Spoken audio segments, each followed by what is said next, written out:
Day 40. सकाळची गुलाबी थंडी आणि चुलीच्या बाजूला बसून गरम गरम नाश्ता. दिवसाची सुरुवात यापेक्षा काय भारी असू शकते. नाश्ता करून तयार झालो आणि निघालो नदीच्या काठावर, कारण आज होता जत्रेचा पहिला दिवस. घरापासून कृष्णा नदी 5च मिनिटाच्या अंतरावर आहे. सकाळी आमच्या ग्रामदेवतेचं कृष्णा स्नान होत. संपूर्ण वातावरणात भक्तीचा माहोल होता. पूजा करून देवाची आरती झाली आणि नंतर वाजत गाजत देवाची पालखी निघाली. सगळ्यात आधी ती पूर्ण गावातून फिरते आणि मग महादेवाच्या मंदिरात पोहोचते. तिथे पुन्हा आरती करून आम्ही मंदिराकडे निघालो. मंदिरातून परत घरी येऊन जेवायला बसलो आणि नंतर महाप्रसादाची तयारी सुरू असल्याने आम्ही लाकूड घेऊन पुन्हा मंदिरात गेलो. देवाच्या पाया पडून प्रसाद घेतला आणि मग आलो भावाच्या आंब्याच्या बागेत. तिथे एकदम वरच्या बाजूला संपूर्ण चिंचेने भरलेलं झाड दिसलं. मग काय, वर जाऊन स्वतः चिंच तोडल्या आणि घरी आणलं. रात्री खास पुरणपोळीचं जेवण करून आम्ही परत देवळाकडे निघालो. रात्री खूपच थंडी होती. देवळात आरती करून महाप्रसादाची सुरुवात झाली आणि पंक्तीला बसून जेवायचा आनंद काही वेगळाच. आणि मग सुरू झाला आजचा सगळ्यात अवेटेड मुमेंट, छबिना.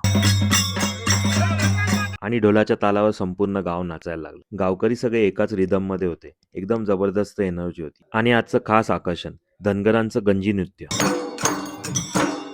हे पाहून भन्नाट वाटलं. ते पण एकाच रिदम मध्ये नाचत होते आणि एक जबरदस्त एनर्जी होती. पूर्ण वातावरण भक्तिमय झालं होतं. हे सगळं चालू असतानाच देवाच्या येण्याची वेळ झाली. असं सगळं बघत बघत आजचा दिवस इथेच संपला. आता भेटूया उद्याच्या व्लॉग मध्ये. तोपर्यंत बाय.